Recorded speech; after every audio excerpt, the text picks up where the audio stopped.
Hello YouTubers, this is Cessnaace back again with another 10 video ads video by popular request. VHS pickups. This is also going to be a channel update video, and I'm going to do that portion of the video first. Now, the first point I want to touch on is my Facebook page. I have been getting a lot of friend requests on Facebook, and also I've sent out some friend requests and they've all been accepted. So if you're out there and you have either accepted my friend request or you have sent me a friend request, then thank you. I really appreciate it. It truly amazes me that in the relatively short amount of time that I've been active on Facebook, I have accumulated more friends than I have accumulated here on YouTube, and I think that I have a rather large number of friends here on YouTube, at least a lot of people I consider to be friends. So thank you for that. Second of all, pickups, both that I have received that I haven't shown yet, and those that I have coming. VHS. I have another 60 VHS tapes right over there in several boxes that I will be showing in upcoming videos. 60 laser discs. And speaking of laser discs, when I went out to the flea market yesterday and today, which is the largest retailer out there and also the only one with a climate control environment, when I went out there to pick up my Newcomb portable turntable, yes, I have it now, which is cool. The seller there, real nice guy by the name of Bill, he told me that he had been offered a rather large Laserdisc collection, but seeing as I'm his largest Laserdisc purchaser, he only bought the titles that he thought I would buy. And there are 300 of them that he bought. He said these are mostly music titles, action titles, Japanese releases, and Hong Kong action films. And when he said that, I said, well, like what? He started naming some of the Hong Kong films that are in the collection, and I said, I definitely want those Laserdiscs. I said, but you know how I am about condition. I want the jackets, for example, to be in as immaculate condition as possible. And he said he knew that. He only bought Laserdiscs that are in really good condition. He has no way to check for laser rot, however, so I'll find out if any of them have laser rot when I pick those up. Video games. I have video games that I've already accumulated that I need to show, including a Sega Master System game that I have been looking for a long time at a reasonable price, which isn't easy to do with this title because generally it's way overpriced. To give you an example, the copy I purchased has a case that is in immaculate condition. The cartridge is in immaculate condition. It has one of the Sega poster poster catalogs that Sega was very fond of, and that doesn't even look like it's ever been unfolded. The only thing it's missing is the manual, but I'm not going to sweat over that. At the same time that he was offering that for sale on eBay, another seller on eBay was offering the exact same game, cartridge only, and the cartridge was all beat up, and he wanted more than what I paid for my copy. So I was really excited when I was able to get that deal. I've got another Sega Master System game coming, however, one I have never even heard of. So when it comes, I will show it and the other Sega Master System game that I picked up and the other video games that I've picked up as well. Let's see what else. CDs. I have added a lot of CDs to my collection, both domestic and import. So I will be showing those. Disney collector pins. I haven't, for health reasons, been able to go to Disney for the last several trips. It's just been my wife and the kids. But whenever I go, I get a ton of Disney collector pins, and whenever she goes without me, she gets a couple of Disney collector pins for me. She doesn't spend nearly as much money on doodads like that than I do. And so whenever she says she really wants me to come, I tell you, yeah, but you're getting off cheap, relatively speaking. I mean, Disney's not cheap. But if I were to go with you, the cost of going would go up by at least $300 because, well, more than that, because I have to have a room that's for the handicapped, and one near the main lobby of the resort there, whichever resort we would be staying at, because standing for any length of time, my back really starts to hurt. This is due to a car accident I had a long time ago. I have really bad arthritis from the base of the spine all the way up into the neck, and so standing for more than 5 minutes in one place, my back feels like it's on fire, especially the lower back, because the small of my back, which is supposed to be curved, is now straight from years of back pain spasms. So I have Disney collector pins to show, quite a few actually. And for those of you who remember, I showed a collector's guide in a video once that listed and had the values and showed the pictures of over 17,000 Disney collector pins.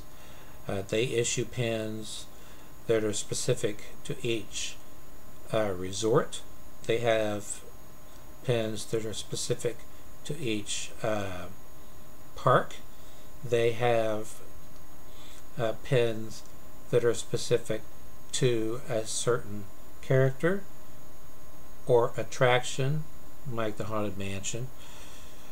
And they really go crazy around Halloween. They come out with a ton of Halloween themed stuff. For a long time, Disney was afraid to do anything tied in with Tim Burton's Nightmare Before Christmas, even though Disney financed it and released it, and they own it. They didn't know how to market it because it's a little more macabre than typical Disney fare. But they have found a way to do that. Mainly stuff that's themed around Nightmare Before Christmas and the Haunted Mansion. But they've been adding theming from other parks and so forth as well. So that's cool. Let's see, I've got quite a few CDs coming from Germany, the UK, and domestically. I've got some I've already received that I purchased domestically, plus received from Korea, plus some that I received from Germany, and some from Sweden. So I'll be showing those in an upcoming video. What else? Vinyl. I have thus far received over 500 of the 7-inch vinyl singles that oldies.com is offering in pre-packs, and I was a little concerned about them before I got any of them, because I had been buying a lot of their titles that are in the dollar section, mostly on their own reissue label, Collectibles, but they also carry vinyl singles from all of the publishers, both in the US and in the UK, I've noticed. So I was concerned that there might be some duplicates in these pre-packs, even though they guarantee that if you buy any of the pre-packs, there's no duplication within the pre-packs, and if you were to buy all 12 pre-packs, then which go for $24.98 each, $24.98 for 100. I haven't received any on the Collectibles label in those pre-packs. They guarantee that if you buy all 12 pre-packs, you won't get any duplicates. And now they've added something else, which is genre-specific pre-packs.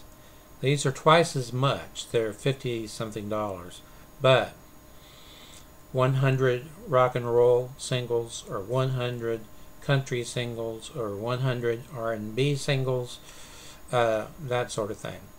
So it's still just only around 50 cents per disc if you go that route. If you go the route I've been going, 25 cents per disc. And I've been amazed at some of the stuff I've been finding in there, in the 500 that I've received so far.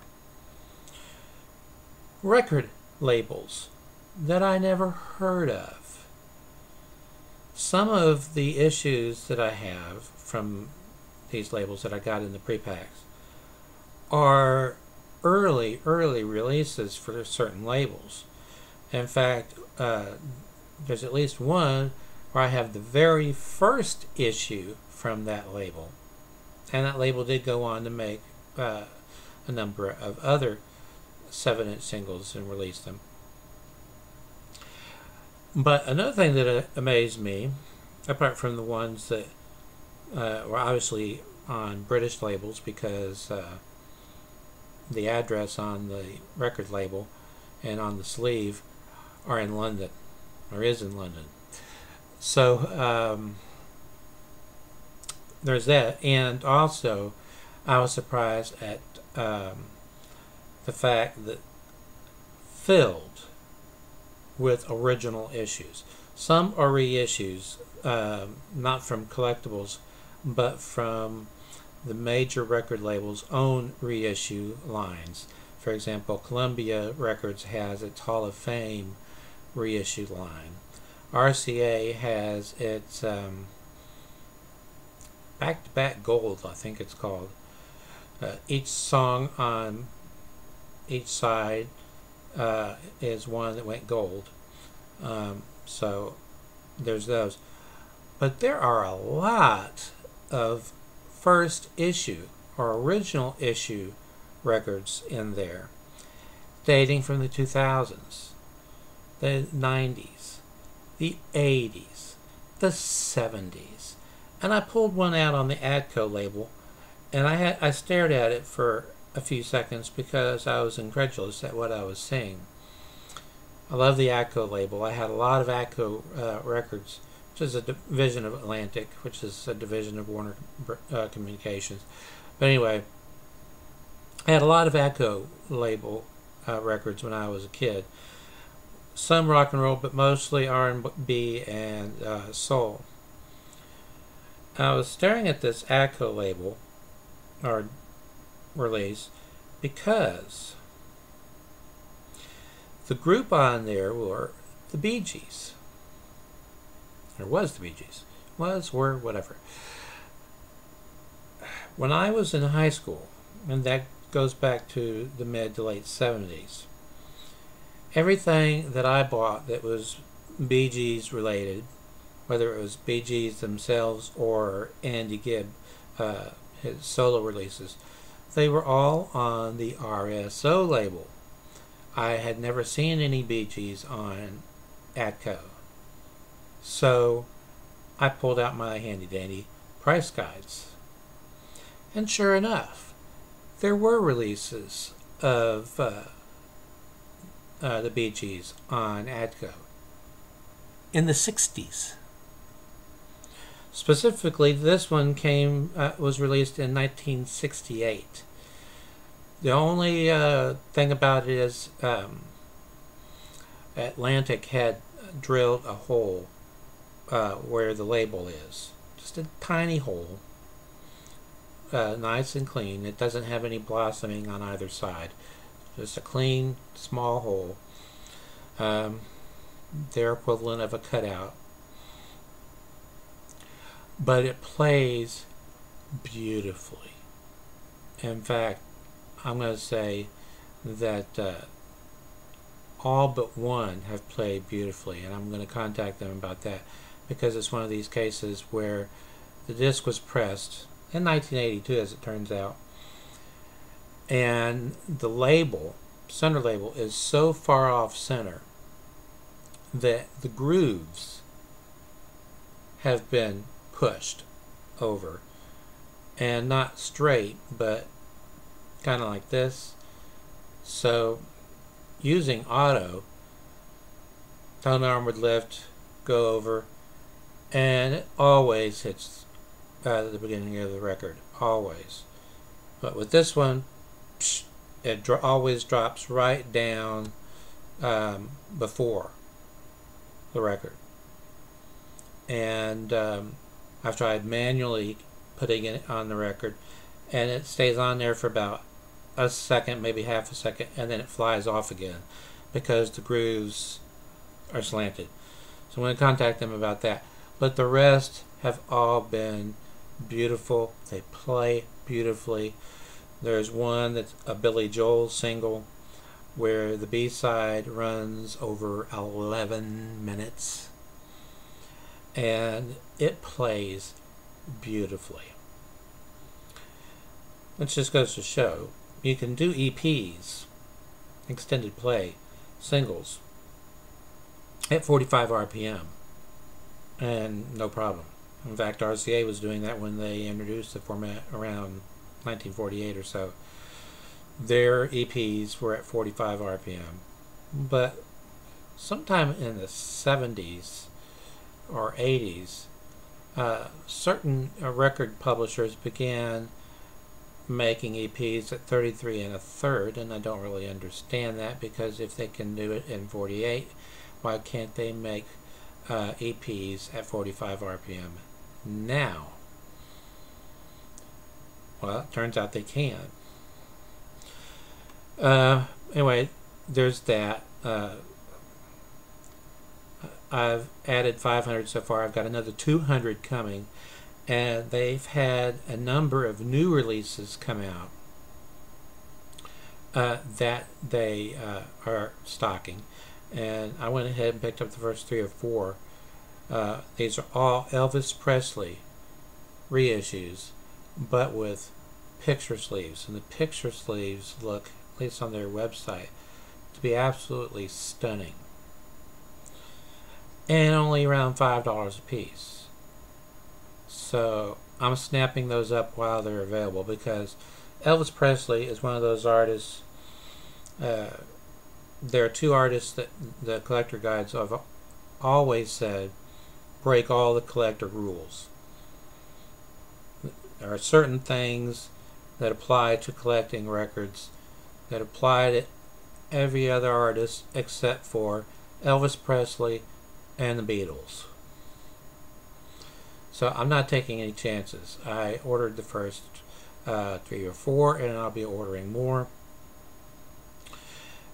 And I've also got some imports coming from Denmark, but that doesn't necessarily mean they were pressed in Denmark. Just that's the seller in that part of the world that I buy vinyl from.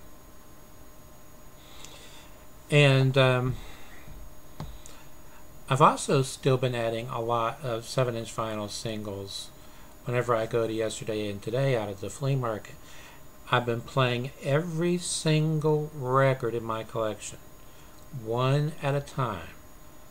If it's not at least very good plus, out.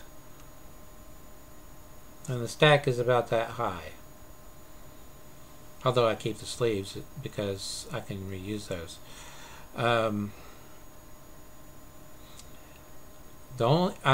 I've integrated those in with the ones that I've gotten from oldies.com to qualify to be added. They have to be near either near mint minus or at least excellent minus. So if you play it, it sounds like it's new.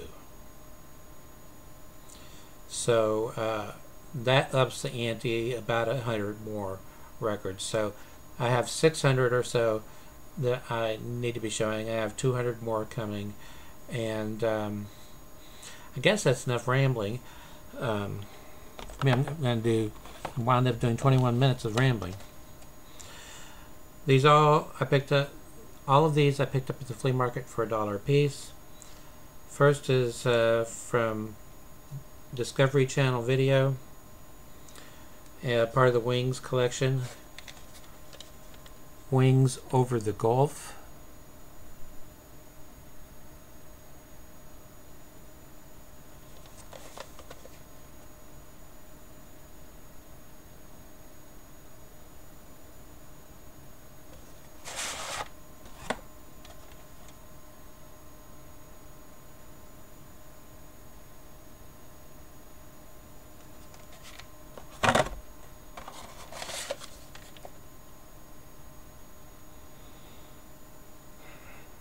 From the Discovery Channel and Family Home Entertainment, distributed by Artisan.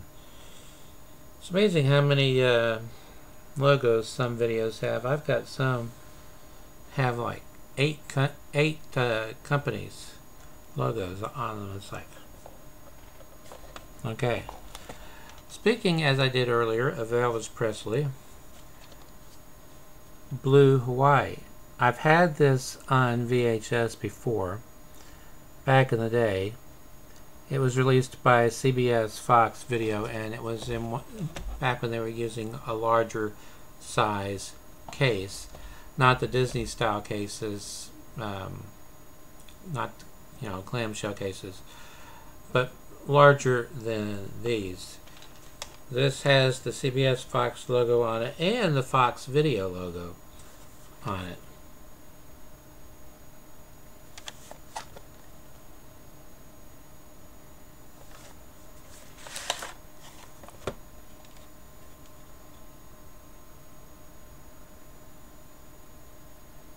Of course, I do my standard thing whenever I pick up VHS tapes here. When I'm going through and looking at them, I'm looking at the shell to make sure that there are no cracks in the windows, because if there is a crack, that means they were stacked and wound up getting crushed. And I don't trust those, because if you can crush the case or part of the case, you can crush the tape and wind up with edge damage. I've shown these before. There's a little button right there. All you do is push it in and then put your finger there, being sure not to put it underneath the tape. And I visually inspect the tape to make sure there are no creases, signs of edge wear, or water damage.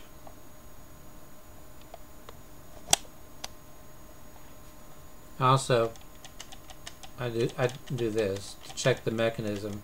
If it just flops open, the spring is either missing or broken. So I generally don't mess with it. Okay, Viva Las Vegas.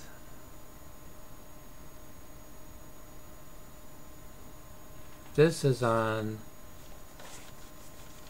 the MGM home video label, which they no longer use. They use MGM Home Entertainment. Everybody has switched to home entertainment of the video labels, the major video labels, except Warner Brothers. Warner Brothers is still using Warner Home Video.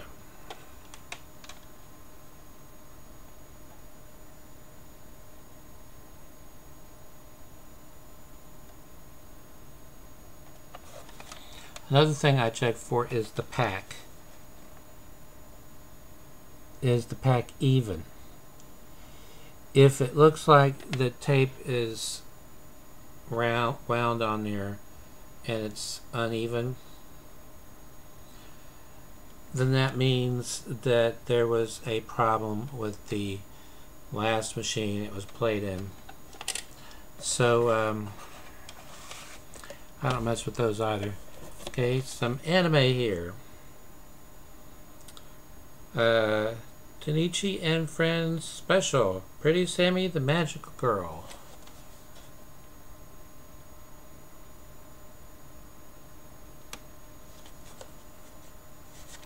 And I've already got some Pretty Sammy on VHS. Pioneer in their funky labels.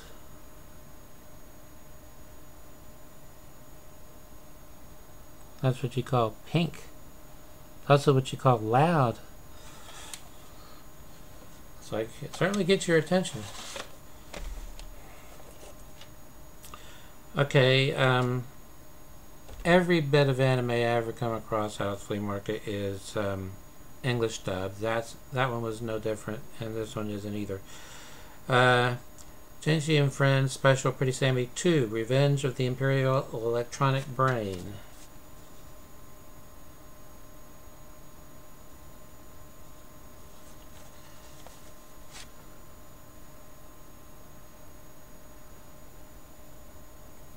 And something my wife and I have noticed, the last time we went to Walmart, they still sell these combos that will both play DVDs and record VHS, and play back VHS obviously, or we also record on DVD. And they had all different price points at one point, but now they're down to expensive.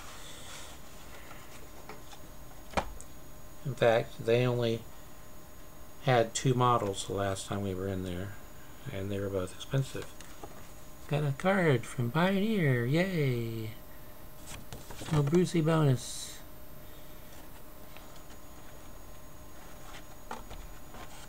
A survey card of some kind, which the previous owner never bothered to fill in. Now, my wife and I love this movie. Critics were ambivalent about it when it came out. It got mixed reviews.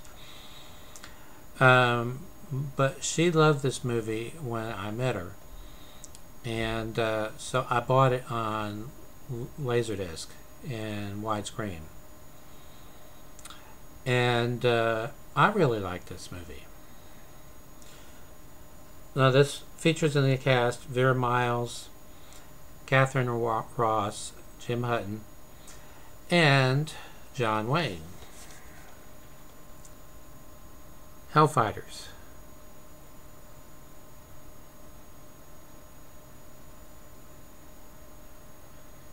He plays an expert based on a real person.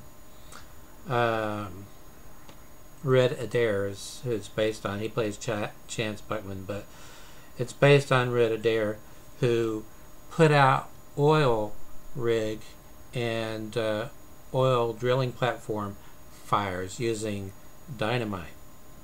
Well, how does that work? Well, it has to be timed very carefully.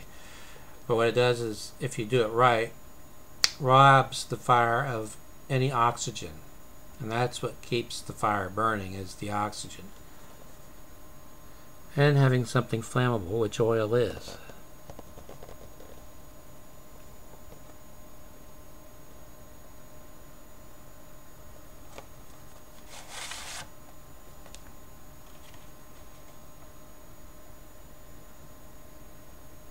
From MCA Universal Home Video. I guess they no longer use that name either.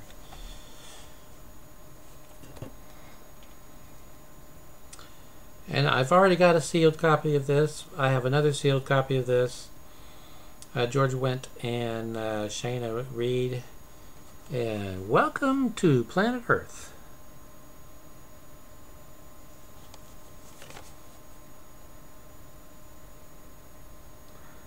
From New Horizon Home Video. One of, or New Horizons, one of Roger Corman's many labels. He also started New Concord, and I've noticed that the releases on New Horizons and the releases on New Concord use the exact same numbering system, which in this case is NH00558, but they all start with NH and then have a number afterwards. More anime. I have quite a few of these also. El Hazard, The Magnificent World. This is The World of Thunder.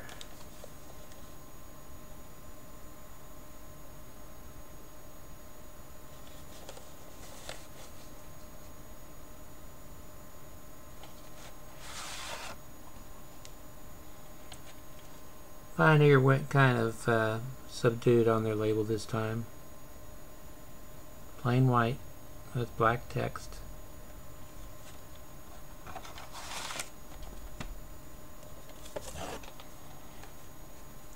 Okay, John Wayne, Dan Daly, and Maureen O'Hara. The Wings of Eagles. Now this is based on a true story of a pilot, naval commander by the name of Frank Spig Weed. Spig is his nickname. Weed spelled W-E-A-D. This was both labor of love for John Wayne and director John Ford. Weed had a horrible plane crash which left him paralyzed from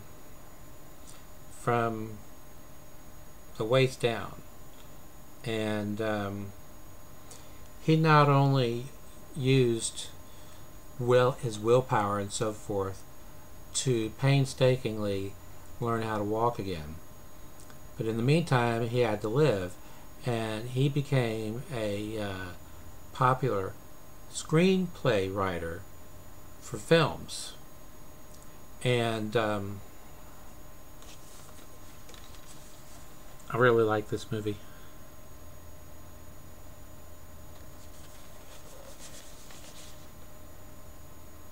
The Wings of Eagles. I can't remember, did I show the inside or not? No, I didn't, because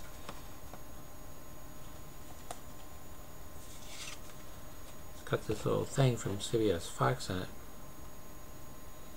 Courage in Combat. Immortal tales of valor and glory in the biggest collection of war films ever. All titles $19.98 each, except double cassette titles $29.98 each.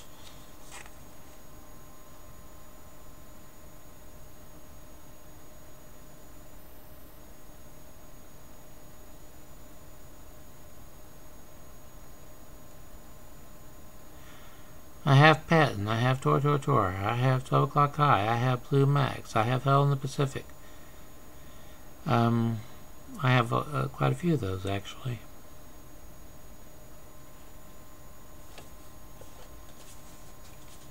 Oh, sorry.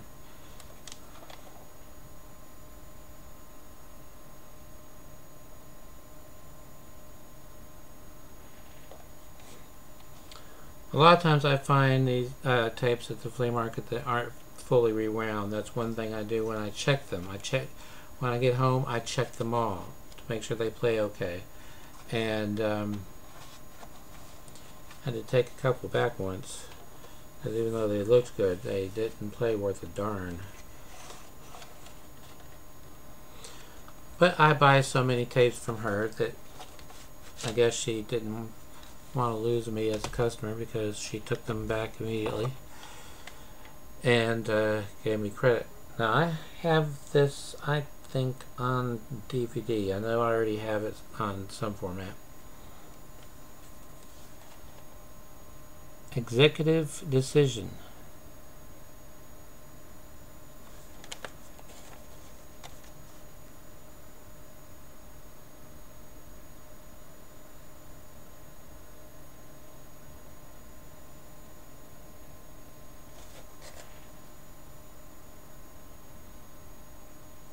From Sony Pictures. Kurt Russell, Halle Berry, John Leguizamo, my dyslexia is acting up. I can't say his name. David Chaussee is in here. That's interesting. Score by Jerry Goldsmith.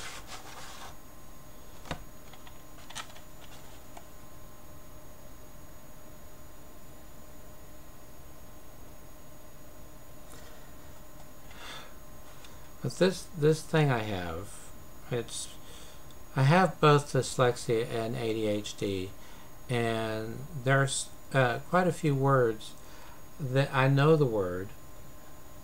I've heard it spoken a million times, so I should know how it's pronounced. Whenever I take an IQ test or any kind of test that involves vocabulary, I always get a perfect score on the vocabulary portion. I'll tell you what it was, but when I was tested by a professional, I've been tested 3 times actually by a professional, and I have a genius IQ, but I won't tell you what it is, because you'll think I'm bragging or something. Or there'll be people out there that'll feel compelled to, well, my IQ is higher. That's oh, my IQ is high. You think you're hot stuff? So, okay. And until next time, stay awesome.